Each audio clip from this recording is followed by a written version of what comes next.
Assalamualaikum warahmatullahi wabarakatuh. Kami dari kelompok 6 ingin mempresentasikan yaitu jumlah tinggi badan dan berat badan. Dengan anggota kami yaitu ada saya Muhammad Sahrul Munajir, teman saya Andri dan juga Tony serta Melsa. Lalu masuk ke bab 1 yaitu yang pertama tuh dalam penelitian ini tuh kami menggunakan dataset berisi dua variabel utama yaitu height tinggi badan dan weight berat badan. Data ini menggambarkan karakteristik fisik berupa individu dan digunakan untuk keperluan analisis statistik seperti deskriptif, distribusi, central limit, teorem, serta analisis korelasi dan regresi.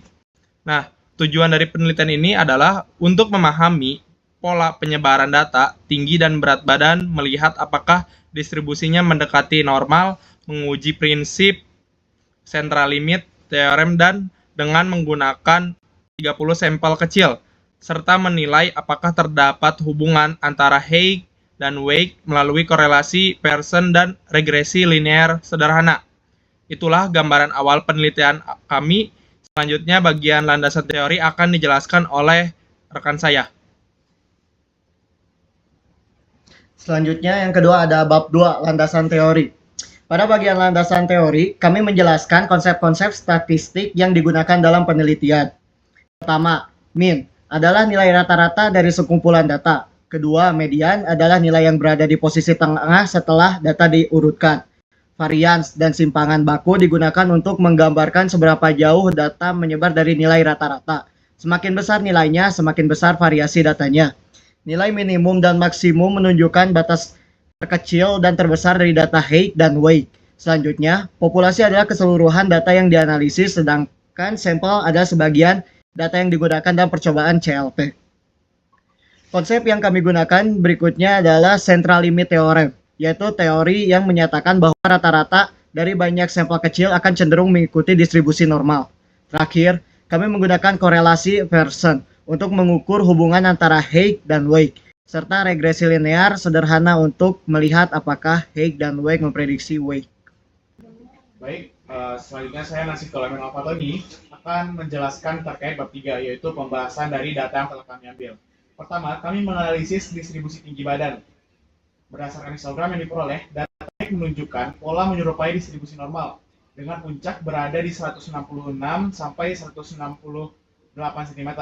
Penyebaran data terlihat relatif simetris dan tidak menunjukkan kemencangan yang signifikan. Nah, selanjutnya kami melakukan percobaan central limit theorem atau CLT dengan mengambil 30 sampel, masing-masing berukuran N sama dengan 5. Dari setiap sampel ini, kami menghitung nilai rata-rata. Hasilnya, nilai sampel min berada umumnya pada kisaran 156 hingga 173 cm. Dan secara umum mendekati nilai min populasi height yang telah kami dapatkan. Dan berikut Excel yang menjelaskan data yang kami dapatkan. Nah, ini nilai dari min, median, varian simpangan baku, nilai minimum dan nilai maksimum dari kisaran 500 data yang kami punya. Ini ada sekitar 500 data. Dan ini merupakan grafik dari histogram tinggi badan. Sedangkan ini grafik histogram untuk berat badan. Nah, di sini kami juga mendapatkan nilai korelasi yaitu 0,026183993 dengan intercept 60,541948. Lalu kemudian kami melakukan analisis korelasi. Kami melakukan korelasi persen dan diperoleh nilai koefisien korelasi itu pada 0,0007. Nilai ini sangat kecil, sehingga menunjukkan bahwa hubungan antara height dan weight hampir tidak ada atau sangat lemah. Selain itu juga kami melakukan analisis regresi. Ini ada pada scatter histogram yang kami dapat nilainya itu Y sama dengan 0,0307 dikali X ditambah 60,541. Nah, nilai koefisien regresi yang sangat kecil ini menunjukkan bahwa tinggi badan tidak memiliki pengaruh yang signifikan terhadap berat badan dalam dataset. Untuk sampel minnya sendiri itu bisa kita ambil dari salah satu data dari 30 data yang kita ambil. itu akan mendapatkan nilai itu 166,6, yang dimana itu sebagai nilai min dari setiap sampel. Nah, ini nilai rata-rata dari ini berjumlah 166,6. Dan ini grafik histogram, yaitu ada untuk tinggi badan dan juga berat badan. Nah, ini korelasi dan juga regresi linear. Nah, ini nilai regresinya Y sama dengan 0,0307 dikali X ditambah 60,541. Sedangkan nilai R kuadrat kami mendapatkan 0,007. Dan ini scatter histogram yang telah diperlihatkan di Excel tadi. Scatter histogram ini memperlihatkan nilai dari apa yang telah dicari tadi. Nah, untuk prediksi sendiri, nilai prediksi diperoleh dengan mensubstitusikan nilai variabel bebas ke dalam persamaan regresi linear yang telah diperoleh. Perhitungan dilakukan menggunakan persamaan umum yang telah kami dapatkan tadi. Nah, jadi ini nilai Y untuk nilai berat badan dan nilai X itu untuk tinggi badan. Misalkan pada nilai Y itu 60,541, terus ditambah 0,0307 dikali 170. Ini sebagai variabel bebas yang akan kita tambahkan. Maka nilainya akan mendapat segini. Jadi nilai berat badan ideal yang kami dapatkan itu 65,76.